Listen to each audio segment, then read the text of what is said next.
You're in the UK at the moment, aren't you, Florence? Yes, I am. Hello. Are you snowed in, or can you just about get around? No, do you know what? It's all right at the moment.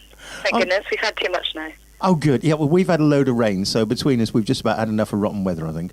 Yeah. Now, Florence Rawlings, you're signed to Dramatico Records, which are, the chairman is Mike Batt, I understand. Yeah. And it's quite an interesting story how you first impressed him. You were only 13, is that right? Yeah, I know. It seems a while ago now. But, yeah, I used to go to a theatre school on Saturdays. And my singing teacher, when I was 13, said, there's this producer looking around to meet with new singers. Would you like to meet him? And I was like, yeah, it'd be great.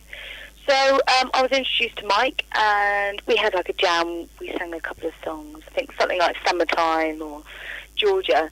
And he was like, yeah, I think you've got a great voice. I think he recognised that I was too young, and I was.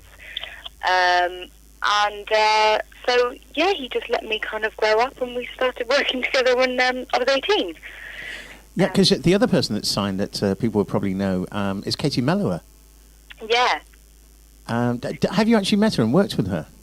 Yeah, last summer I supported her when she was in Switzerland, which was great. Like, she's a lovely person. Yeah, that was fun. Because obviously it's weird within Dramatico because you hear so much about the other artists that when you finally meet them, I almost felt like I knew her already. It's bizarre. But, yeah, that was great. So I think I've supported her twice now. Oh, fantastic. So yeah, it was good. So when you finished all the studies and you got together with Mike finally, what was it like working with him?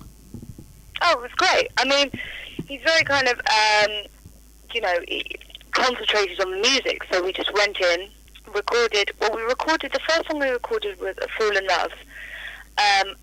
When we found that track, we were just like, oh my God, we want the whole album to be like this, kind of Motown-y, raw soul.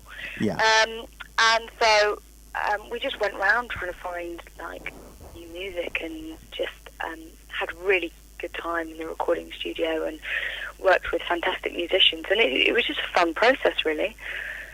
Do you think that's where your influences lie, with people like, say, Martha Reeves and Aretha Franklin and those sort of soul acts? Oh, definitely.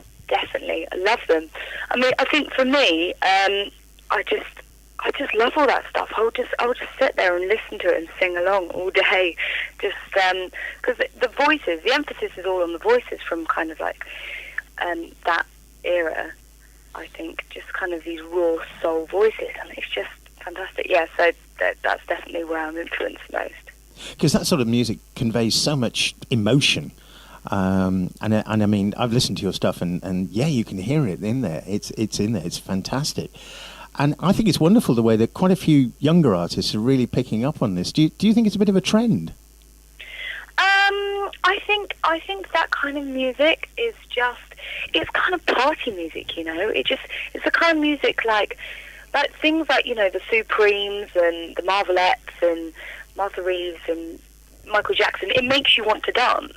It's just like good feeling music, and it's just so fun to sing. So I think that's why kind of people are picking up on it again.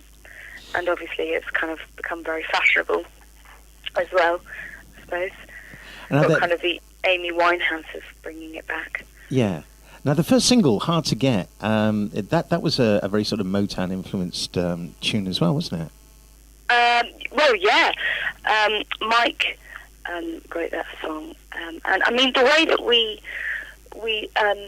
made it kind of Motown-y, I'm trying to think. We recorded, because Mike told me, I didn't know this actually, but for the Motown music, they recorded most of it live. Yes. And so that's what we tried to do, really. So the album was done on we tried to do, obviously you're going to have a couple of other takes, but we tried to do it on kind of first takes, kind of just to keep it as raw as possible, as Motown-y as possible.